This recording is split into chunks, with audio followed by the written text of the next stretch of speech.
So hello, we're Team 101, and this is our Checkpoint 3 presentation. I'm Diego Rodriguez. I'm Jack Wendell. And I'm Uriah Villa. Okay, so to start our project, we needed our product needs or our product requirements, which in this case was it needs to use anisotropic properties of materials, STEM related.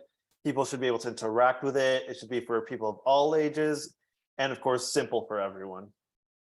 So our idea was a single jointed robot arm with little clips so that you can fold the paper and it'll show the anisotropic property of paper, how when folded, it can actually lift things and hold weight. And this is the final design that we came up with. This is what we have right now. As you can see, I highlighted some of the parts, like the case for the electronics. You can see the joint there for the arm, the motor, and the little arm with the pins, which is what holds the paper and can have different levels of degrees, which is pretty neat. So for our block diagram, here we show the whole system and all its workings. I was in charge of the IR sensor. Diego was in charge of the temperature sensor. Both of our sensors had to go into an op amp to be able to have the voltage, have a gain for the PSOC to read. Jack was in charge of the power delivery, and I was in charge of the motor driver.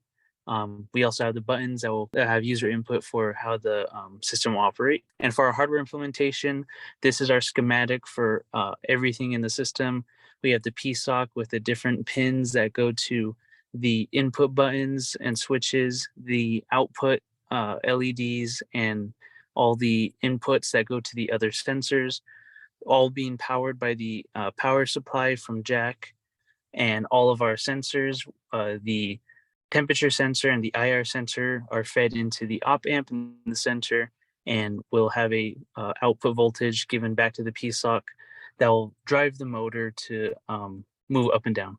And then for the PCB design, we take all of that in the schematic and we put footprints to it. And the top left section of the PCB is where all of the power input and regulation happens. And then on the top right, we've got the motor driver, and on the corner right, we have the LEDs. Under that is the PSOC, followed by the row of input push buttons. Then below that, all along the bottom, we've got on the right side the IR sensors and the temperature sensors and the op amp for those.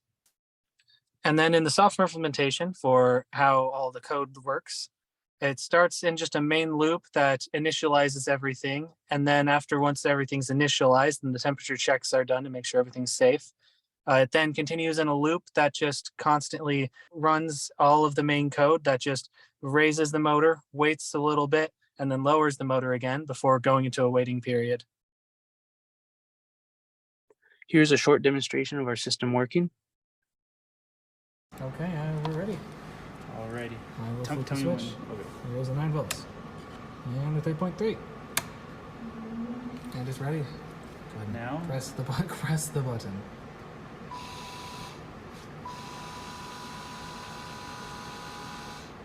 All right, and now we're gonna do it again, but I'm gonna have it close enough you can actually see which direction the motor's spinning. I'm going to press start. And then now I'm going to break the line of sight. There we go. Perfect. Here we have the product demonstration of how the anisotropic properties of our project is. We will have a piece of paper that has no bend, that won't be able to support any kind of weight or structural integrity. And on the other side, it will have a bend to it, and that bend will allow it to actually support its own weight and also potentially other weight as well. And that concludes our presentation. Any questions? Thank you all for watching, and hope you all enjoy your time.